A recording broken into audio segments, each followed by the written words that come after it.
Merhaba arkadaşlar, di video kali ini kita akan membahas mengenai cara atau tips untuk belajar bahasa Turki secara otodidak.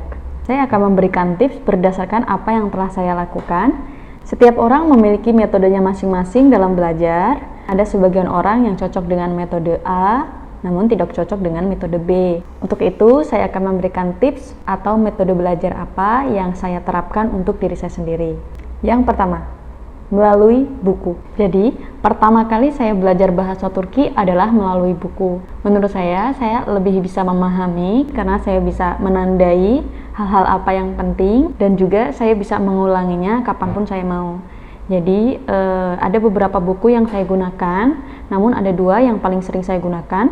Dan untuk pemula, menurut saya buku ini sangat bagus karena dari awal sampai akhir kita dituntun secara sistematis untuk lebih mudah memahami aturan-aturan dalam bahasa Turki. Yang pertama, saya menggunakan buku Merhaba Türkçe. Bukunya sudah rada rusak ya, kondisinya sudah merotol seperti ini. Jadi dalam buku ini dijelaskan dari awal sekali mengenai alfabet Turki sampai dengan grammar-grammar, kural atau aturan-aturan lengkap. Buku ini menggunakan pengantar bahasa Indonesia dan menurut saya bagi pemula buku ini sangat mudah dipahami. Jadi sebenarnya saya tidak mempromosikan buku ini, saya hanya merekomendasikan untuk pemula karena dengan buku ini saya bisa memahami semua aturan bahasa Turki dan menurut saya ini sudah sangat lengkap. Buku Merhaba Türkçe ini ditulis oleh Abdul Aziz B.A, Diki Rahmat Pauji, SS Mhum. Jadi jika kalian ingin membelinya bisa di online karena saya dulu beli di tahun 2018 kalau tidak salah, juga secara online.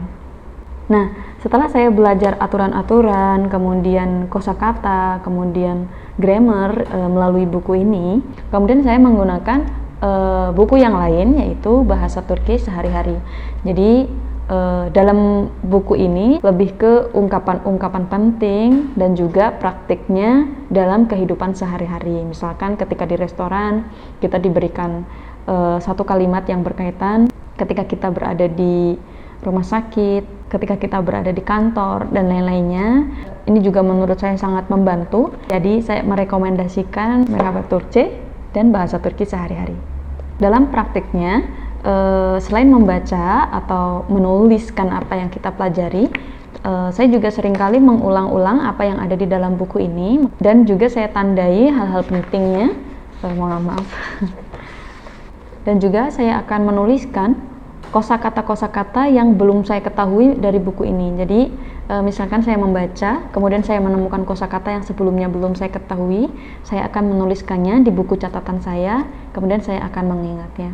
Meskipun saya memiliki buku ini dari tahun 2018 kalau tidak salah, saya masih tetap membaca dan mengulang-ulangnya sampai sekarang untuk merefresh atau mengingatkan kembali saya mengenai aturan-aturan yang ada dalam bahasa Turki. Jadi buku ini sampai sekarang pun masih efektif saya gunakan. Yang kedua adalah melalui YouTube. Ada beberapa channel YouTube yang mungkin saya rekomendasikan untuk teman-teman pemula karena ini juga sangat membantu saya. Menurut saya channel ini sangat mudah dipahami meskipun pengantarnya adalah bahasa Inggris. Namun menurut saya ini tidak akan menjadi masalah karena hoja atau gurunya itu berbicara dengan pronunciation yang sangat jelas. Jadi kita bisa memahaminya dengan jelas juga.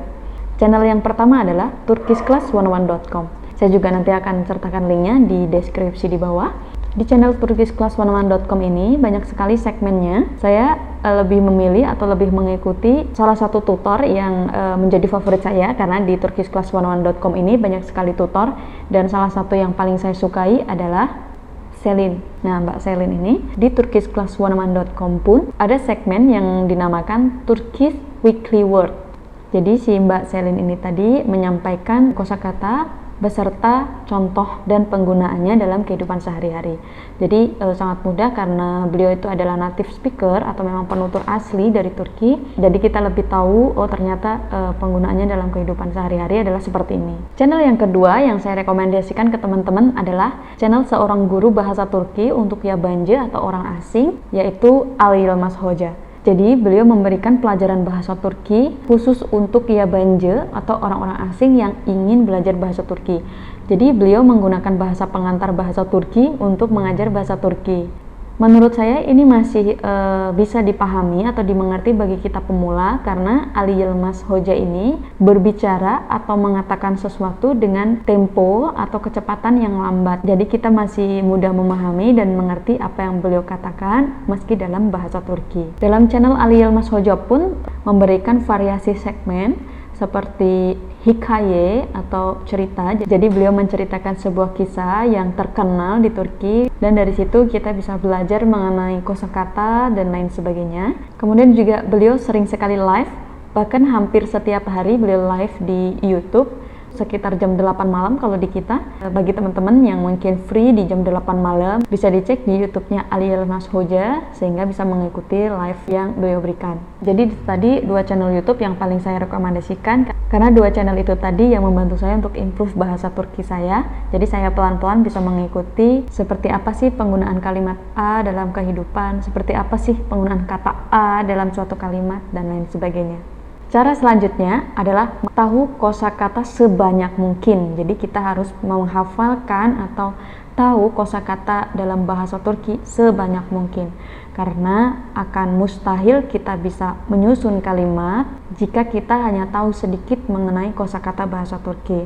Dalam kehidupan sehari-hari, untuk mengetahui maksud orang lain ketika berbicara atau untuk kita dapat menyampaikan sesuatu kepada orang lain dalam bahasa asing, setidaknya kita harus memiliki 1000 sampai 3000 kosakata. Jadi untuk itu teman-teman harus rajin-rajin mengetahui kosakata yang belum diketahui.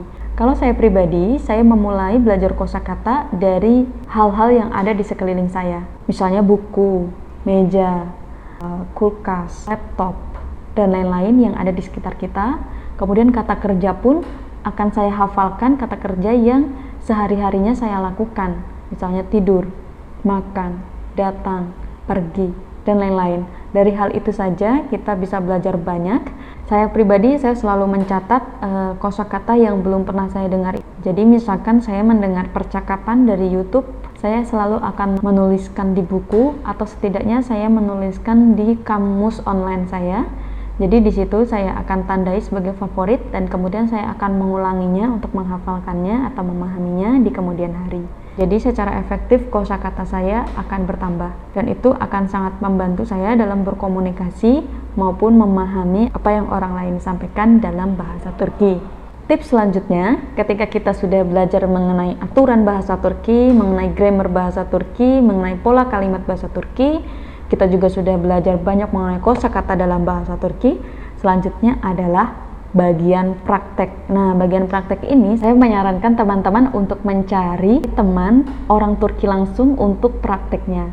Jadi di beberapa media sosial saya selalu mengikuti grup-grup polyglot. Jadi di situ banyak sekali orang-orang asing dan salah satunya adalah orang Turki. Jadi saya menemukan beberapa teman Turki saya dari grup-grup seperti itu. Jadi misalkan ada language exchange atau pertukaran bahasa, itu akan sangat memudahkan kita dalam belajar karena kita bisa langsung praktek dengan native-nya. Saya juga beberapa kali menemui masalah karena ketika kita belajar dari native speaker, mereka terbiasa berbicara dengan tempo yang sangat cepat, jadi kadang-kadang saya juga sedikit tidak memahami apa yang mereka katakan.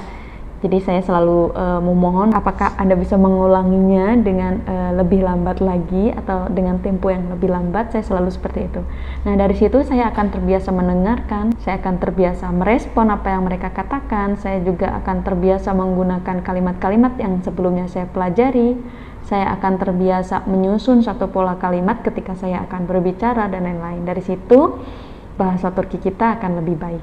Tips yang terakhir adalah konsisten dalam belajar. Jadi konsistensi dalam belajar itu sangat penting untuk belajar apapun itu.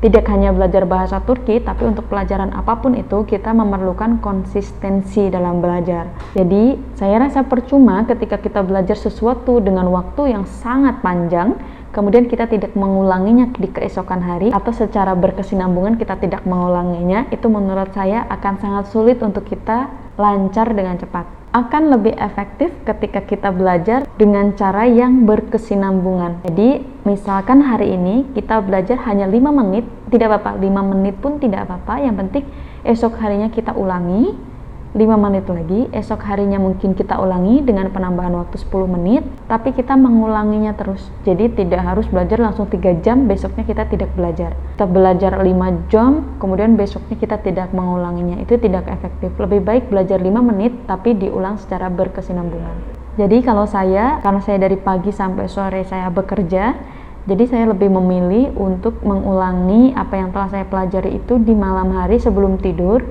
dan juga di pagi hari, subuh seperti itu, saya biasanya mengulangi atau merefresh pelajaran yang telah saya pelajari. Ketika saya membaca terlebih dahulu sebelum tidur, ketika saya bangun, jadi seperti materi itu terekam jelas dalam pikiran saya, dan saya tidak akan mudah lupa karena saya akan terus mengulanginya setiap hari. Dan mungkin cara ini juga akan bekerja di banyak orang karena ada waktu-waktu tertentu ketika otak kita mampu menangkap informasi secara cepat, dan salah satu waktunya itu adalah di pagi hari dan juga di malam hari sebelum kita tidur. Teman-teman harus praktekkan cara ini, dan insya Allah metode atau cara ini juga akan bekerja untuk teman-teman semua.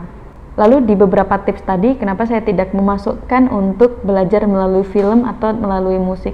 Sebenarnya cara ini banyak digunakan orang, namun itu tadi yang pertama kali saya sampaikan, tidak semua metode itu cocok dengan semua orang. Salah satunya adalah dengan saya. Jadi saya ketika belajar bahasa asing melalui film atau melalui musik, saya tidak akan bisa menangkapnya karena dalam lagu biasanya bahasa itu sudah tidak baku seperti itu. Jadi saya akan sulit sekali ketika belajar dasar kemudian langsung melalui lagu. Namun jika memang cara ini efektif untuk teman-teman bisa mencobanya, mungkin memilih film-film yang dia pronunciation-nya jelas, atau memilih film-film yang mereka berbicara dengan tidak sangat cepat. Itu mungkin akan bekerja di teman-teman.